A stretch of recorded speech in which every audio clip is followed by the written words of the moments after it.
Anda tahu sawah?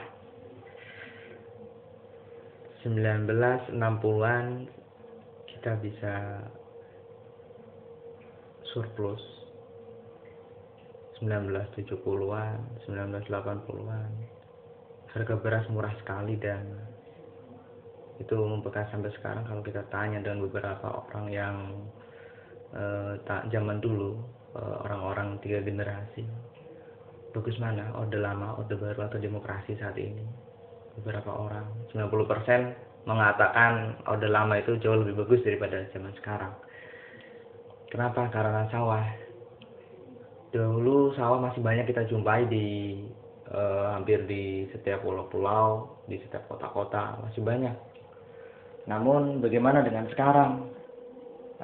Sawah itu diganti dengan bangunan-bangunan, ruko-ruko, ada yang membangun fasilitas umum, tempat rekreasi, hotel, dan lain sebagainya.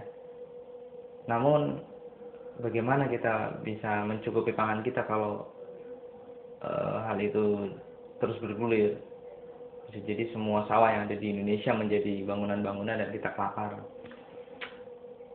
Mari kita mencoba melihat potensi lain yang bisa mengubah sawah, yaitu laut. Itu adalah laut masa depan kita. Jadi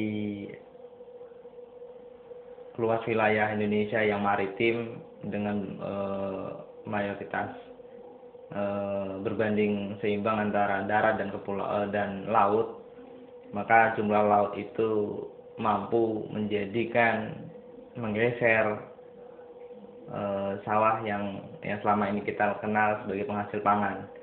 Mari kita mencoba untuk membuka pikiran kita tentang pantai, tentang flora dan fauna, tentang rawa-rawa, tentang danau yang kita miliki, gunung, batu bara, pertambangan, panas bumi. Banyak sekali Indonesia memiliki potensi yang kalau kita ranking di dunia, rankingnya itu ranking 1, ranking 2, pertambangan ranking 2 terbesar, sawit ranking 1 terbesar, macam-macam, penghasil oksigen. Bayangkan di masa depan negara-negara yang penghasil karbon dioksida, penghasil polusi paling besar, setiap orang diberikan argo di dada mereka. Argo ini akan berjalan terus, berapa oksigen yang mereka hirup, dan mereka harus membayar berapa oksigen itu ke kita karena kita sebagai negara yang masih memiliki hutan penghasil oksigen terbesar di Kalimantan, Sumatera, Papua, Sulawesi. Nah, potensi ini berbanding terbalik dengan potensi sumber daya manusia yang ada di Indonesia. Orang-orang yang kuliah di luar negeri memilih lebih bertahan di luar negeri dibanding dengan di Indonesia. Kenapa? Karena di luar negeri fasilitas lengkap, dan untuk mendapatkan biaya-biaya penelitian itu sangat gampang dan sangat terjangkau. Bagaimana dengan di Indonesia? Wah, kata Profesor Fasli Jalal, beliau adalah Wakil Menteri Bidang Pendidikan di Kemdiknas saat ini tahun 2012. Pengalaman beliau saat menjadi mahasiswa saat menyelesaikan PhD-nya di luar negeri, kalau ilmuwan di luar negeri sampai hidup dan bertahan di Indonesia, wah, mati jadinya. Kenapa? Di sini nggak bisa mengembangkan diri, di sini tidak bisa dapat dana penelitian, sedangkan kita haus akan ilmu pengetahuan dan lain sebagainya. Karena hal itu, beberapa ilmuwan yang di luar negeri lebih bertahan di luar negeri dibanding Indonesia. Bagaimana nasib Indonesia kalau seperti itu sudah jadinya? Dari tahun 2009, beberapa pemuda Indonesia menggagas sebuah ikatan ilmuwan Indonesia internasional yang di situ mengikat seluruh ilmuwan Indonesia yang ada di luar negeri yang masih ada keturunan Indonesia atau yang memiliki hubungan darah dengan Indonesia untuk bisa bergabung bersama orang-orang Indonesia untuk membangun ilmu pengetahuan dan teknologi di Indonesia. Lalu bagaimana?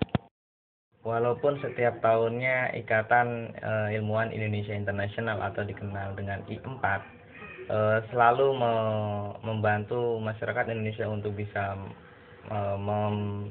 membantu dalam hal beasiswa untuk kuliah di luar negeri, untuk membantu penyelesaian kedoktorannya, atau mungkin membantu ilmu Indonesia yang memang masih bertahan di Indonesia untuk masalah-masalah yang tidak bisa diselesaikan di Indonesia karena hal fasilitas, dana dan lain sebagainya.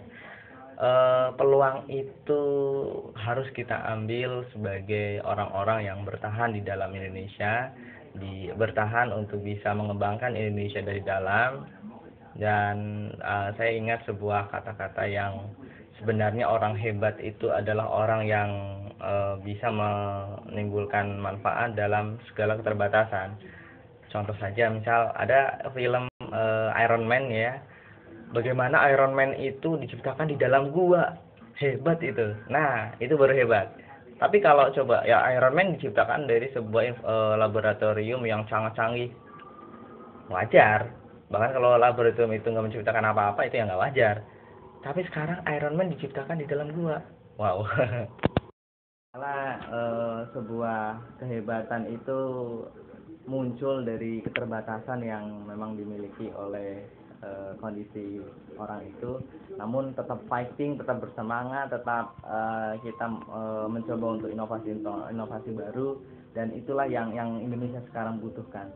Indonesia adalah gua dan kita harus keluar dari gua ini. Bagaimana caranya? Dengan Iron Man, yaitu kita dengan semua fasilitas yang ada, dengan susahnya dana yang kita miliki, bagaimana kita tetap berinovasi, membantu Indonesia untuk bangkit dan berkembang.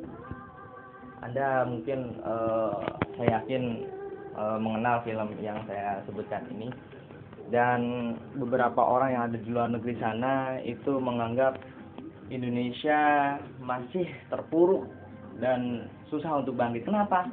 Karena pemikiran yang masih takut ini takut itu dan lain sebagainya.